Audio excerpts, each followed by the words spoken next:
Mr. Speaker, will the Minister condemn Israel and the United States' illegal strikes on Iran? Mr. Speaker, I made it very clear in my ministerial statement the government's position. But I have to say, when it comes to the proxies for Iran that have committed so much terrorism and the loss of thousands of lives, Hamas, Hezbollah, the Houthis, with respect to Iran, when it comes to that, the Greens have been not a syllable, not a sound, not a mutter, not a murmur. No condemnation whatsoever. On October the 7th, that outrageous terrorism of 1,200 people and 200 people kidnapped or abducted, not a word, not a syllable. This is not balance at all. And above all, I believe our country needs to demonstrate that we're even-minded, even here. We've condemned all parties, and shouting out like that typically just disposes me to point to that member and say that member's only got one side. And if for the first time ever, she's mentioned Iran's people.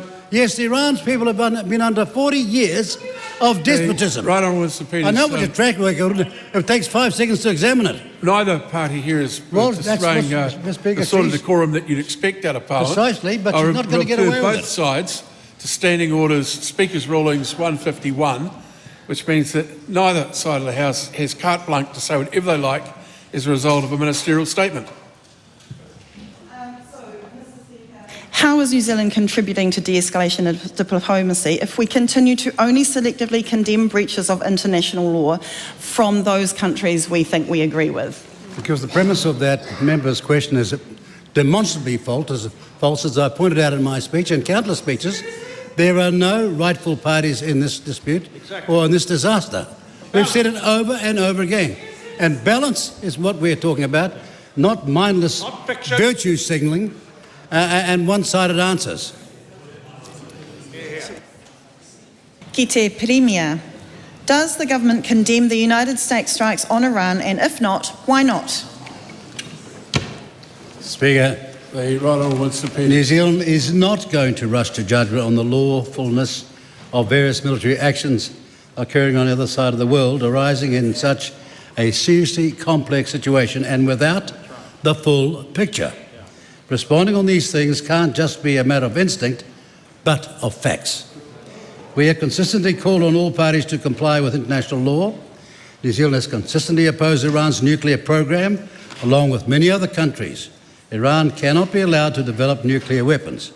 And in that context, we note the United States' decision to undertake targeted attacks aimed at degrading Iran's nuclear capabilities, and the US statement made by to the UN Security Council that it was acting in collective self-defence consistent with the UN Charter. That'll be based in time on emerging evidence, which we have not got before us right here, right now. Wisdom. Does he agree with the Secretary-General of the United Nations, Antonio Guterres, that the United States, quote, attack is a dangerous escalation in a region already on the edge and a direct threat to international peace and security? And if so, why won't the government condemn the illegal attack? Well, as someone who knows the Secretary-General very well and had a number of meetings with him, I do think that his own statement will have time to pass judgment on the legal context. We have consistently called on all parties to the conflict in Gaza to comply with international law. Allegations of breaches of international law are for international courts to determine. That's what the Secretary-General will also have to live with, as we do. We are not going to comment further on matters before the court. Will the government stay out of the AUKUS security pact and build a foreign policy independent of nations fanning the flames of war?